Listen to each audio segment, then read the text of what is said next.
suis auteur, réalisateur de films science nature, mais également, peut-être même surtout, archéologie, avec une préférence préhistoire. Donc, cette année 2017 à Nyon, j'ai présenté Crépuscule néandertalienne pour Aube moderne. Donc, c'est un film documentaire, 52 minutes, et c'est un film qui concerne la paléoanthropologie, on peut dire la préhistoire de Moyenne-Vallée de Rhône en France.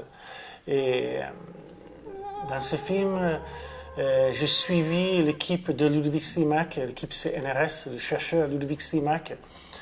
Il cherche, il fouille dans une grotte avec une préservation absolument extraordinaire, la grotte Mandrin, dans la région du Drôme.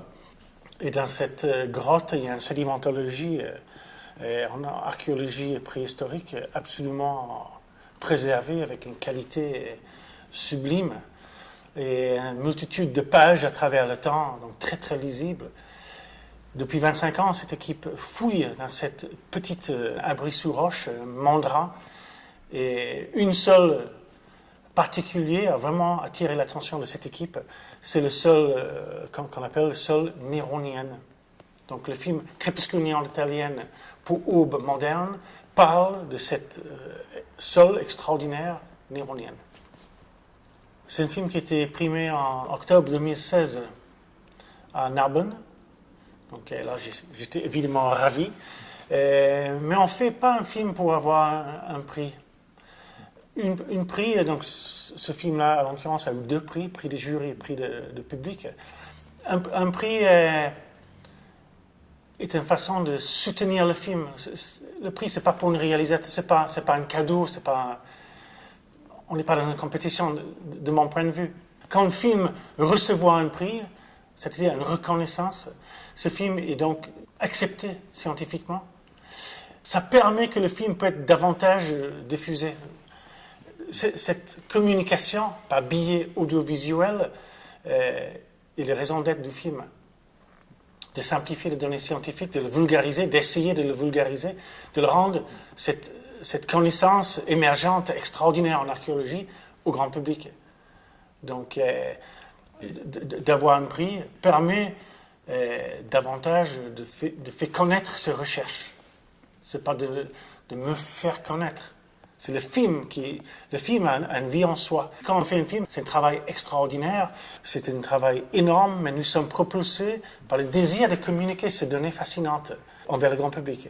Pour un réalisateur, c'est extrêmement important d'avoir cet échange avec le grand public lors d'une projection dans une salle. Évidemment, d'abord, on va faire cette communication de ces données scientifiques, archéologiques, mais également pour le réalisateur, c'est une façon de parler de ce qui n'était pas dit peut-être dans le film, peut-être 2-3 anecdotes du tournage du film, mais aussi pour le réalisateur, c'est une façon de comprendre comment le public reçoit ce film, de même observer le grand public lors de projection du film, d'essayer de comprendre est-ce que l'ambiance fait qu'ils sont vraiment absorbés par le film. C'est une façon de faire grandir le réalisateur, je pense. Cet échange de public, on peut voir ce qu'ils n'ont peut-être pas compris, donc on peut s'auto-interroger. Donc j'ai dû mal mener une certaine transition. Donc on apprend aussi, c'est un apprentissage constant. La vie est un apprentissage constant. Mais professionnellement, on apprend sans cesse, rien n'est jamais acquis. Et d'échanger avec le grand public, c'est une façon, pour le réalisateur, d'apprendre autrement comment construire son film suivant. Est-ce que tu veux rajouter quelque chose? Donc, mon date d'anniversaire, c'est le...